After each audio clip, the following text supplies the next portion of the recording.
Hi, welcome. My name is Helen Pike, and I want to take you on a little tour of my Asbury Park, the Asbury Park that I think of and see nearly every day. And I'm starting us off here high atop Mount Prospect in Neptune, where many of Asbury Park's founding families are buried.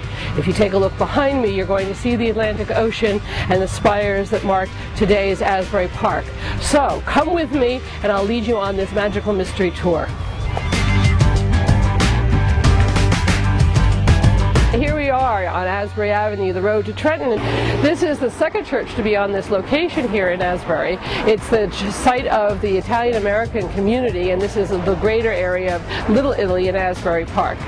On the west side, there are a number of notable buildings there, including the home of Dr. Parks, who was a well-known African-American doctor. It is now the home of the West Side Community Center. And here we are in the historic heart of Asbury Park's downtown. Behind me, you're going to see a building. The architect was Frank V. Bodine, who designed a number of these buildings in the Richardsonian Romanesque style. He also designed a lot of train stations all over New Jersey, and he also did styles in the Victorian stick style. What you're also looking at is the historic Steinbach department store building. The architects for this were Cleverton and Putzel, and if you're wandering around Washington Square in New York City by NYU, you'll see some of their buildings there. The very narrow building that you see directly behind me was designed by Frank Chase for the electric company, and it was the first elevator building on the Jersey coast between here and Atlantic City. And it's done in the Art Deco style. The other notable thing that I want to point out to you when we turn away is that you're going to see that Emory Street, named after yet another Methodist minister, lines us up with Ocean Grove and the footbridge connecting Asbury Park to Ocean Grove across Wesley Lake.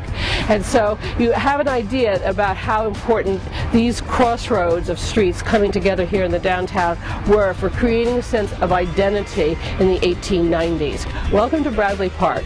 Behind me you see the statue of James Bradley, the founder of Asbury Park. It was put up in June 1921 in this beautiful parkland that goes all the way from the Frank V. Bodine train station, 7 blocks away, all the way to the Atlantic Ocean.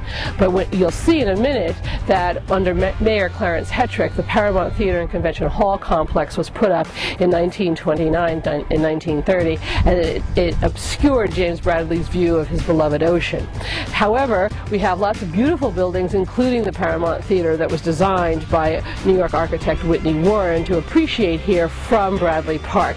Over to one side we have the Berkeley Hotel that Whitney Warren designed. We also have the Fifth Avenue Pavilion that was designed by Philadelphia architect John Freedy, and then we have the famous watering hole known as the Wonder Bar and the ever-smiling face of George Tilyou's brother. Now, the reason why you want to care about George Tilyou is that he used his brother to market his Coney Island brand of amusements.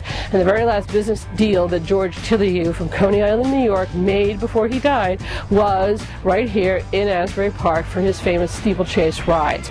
So here we are on the grounds of the Asbury Park High School, which is something that we have a lot to be thankful for to James Bradley, because he wouldn't let Deal Lake be developed for residential use. Instead, he allowed this property to be used by the American Wheelmen's Club for their competitive meets on Deal Lake. And if you look later, you'll see where the football stadium is, and that's the site of where the track meets used to be for these very avid bicycle competitors. This high school here was put up after a lot of the students, including those as young as 8, 9, and 10 years old, marched around town with placards asking all of the residents to vote for a bond referendum to build this new high school so they could have a state-of-the-art facility. I hope you've enjoyed this tour, and if you want to know more about Asbury Park, you might want to take a look at my book, Asbury Park's Glory Days, The Story of an American Resort. It was published by Rutgers University Press in 2005, and it came out with a paperback edition in 2007. Or you can look me up on the internet at www.helenpike.com and send me email. I'd be happy to answer your questions, and I'd be happy to take you on a tour into the past at any time in the future.